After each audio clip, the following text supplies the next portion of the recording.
Cinema பிரபலம் மட்டும் இல்ல, இந்த சீரியல் நடிக்கிறவங்க அவ்வளோ ஏன் இந்த யூடியூப் சேனல் ஃபேமஸ் ஆனவங்க ரோட்ல போனா கூட சுத்தி நின்று பாக்கிறதுக்கு ஒரு 10 பேர் இருப்பாங்க.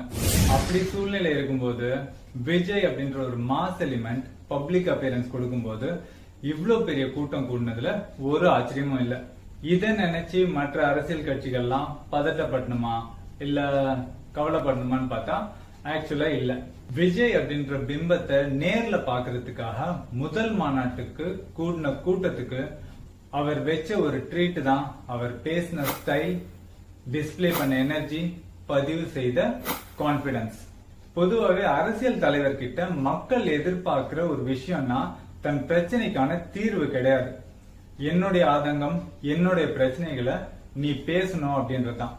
அப்படி ஒருத்தர் பேசுறாரு, அந்த பேச்சும் நான் ரசிக்கிற விதமா இருக்கு அப்படின்னா அது ஒரு டெட்லி காம்பினேஷன் சொல்லலாம்.